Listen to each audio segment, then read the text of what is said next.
এটা আমি আমার মতো বলে দিচ্ছি, তোমরা তোমাদের মতো একটু। যে অমিত শাহ কেন্দ্রীয় স্বরাষ্ট্রমন্ত্রী যে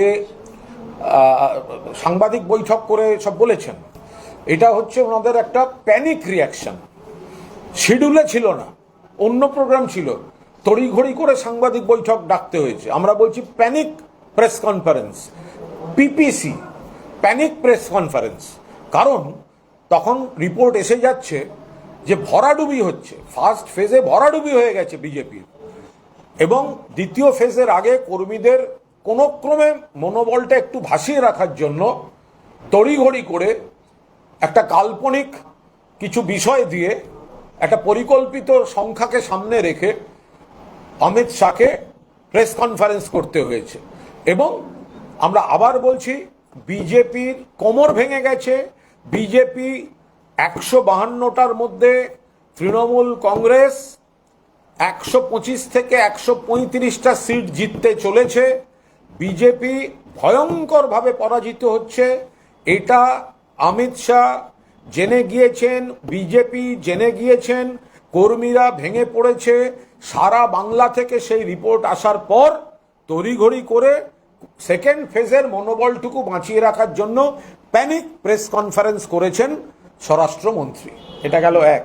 দুই হচ্ছে, প্রধানমন্ত্রী আজ গঙ্গাবক্ষে যে ভ্রমণ করে একটা ছবি দিয়েছেন, আমরা তার সঙ্গে পরিষ্কারভাবে তুলনা করে বলতে চাই, আপনি হঠাৎ কলকাতায় এসে যে ছবিটা দিলেন, এটা কলকাতাবাসী রোজ দেখে, বহু মানুষ ঘোরে। কারণ এই বিউটিফিকেশনটা বাম জমানায় ছিল না।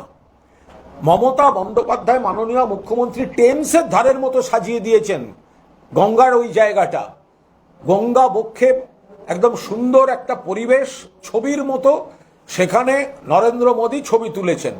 কিন্তু তিনি যে শহরটায় থাকেন, দিল্লি, সেখান দিয়ে যে যমুনা নদীটা বইছে, সেটা আজকে বিষ।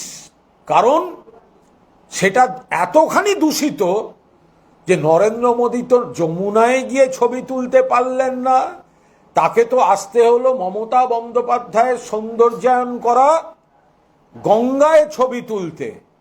আমরা মাননীয় মুখ্যমন্ত্রীর নেতৃত্বে এই পর্যটনকে যতটা সামনে রাখি, তো সেটাই তো কার্যত প্রমোট করলেন। এটা তো মমতা বন্দ্যোপাধ্যায়ের করা সৌন্দর্যায়ন, গঙ্গার তীর সাজানো, গঙ্গাকে সুন্দর করা।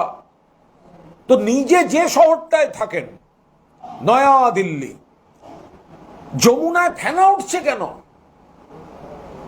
যমুনা আজকে আতঙ্ক কেন? যমুনার বিষাক্ত জায়গায় নরেন্দ্র মোদী তো ছবি তুলতে পারলেন না।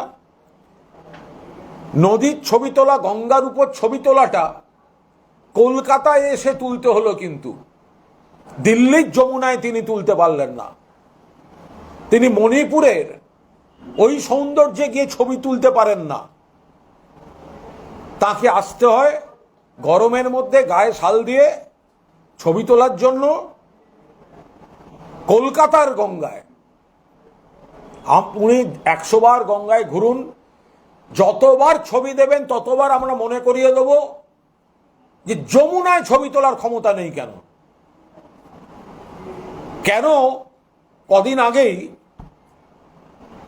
স্নান করবেন বলে নদীতে, তার জন্য একটা আলাদা ঘাট মতো তৈরি করা হচ্ছিল, দূষণের জন্য সেখানে নামতে পারেননি, আর ছবি দিতে হচ্ছে কলকাতার নরেন্দ্র মোদী, আর নিন্দা করছেন কলকাতার। সভা থেকে বলছেন যে আরজিকরের ফাইল তারা খুলবেন 4ঠা মে।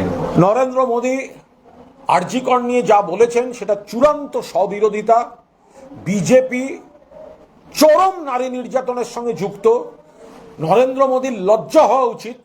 উন্নাও, হাতরাস, প্রয়াগরাজ, বিলকিস, মধ্যপ্রদেশ, ওড়িশা, দিল্লি, মণিপুর, মহিলারা নির্যাতিত, ধর্ষণ, গণধর্ষণ, হত্যা, যাতে বিচার না পায়, পরিবারের লোককে হত্যা।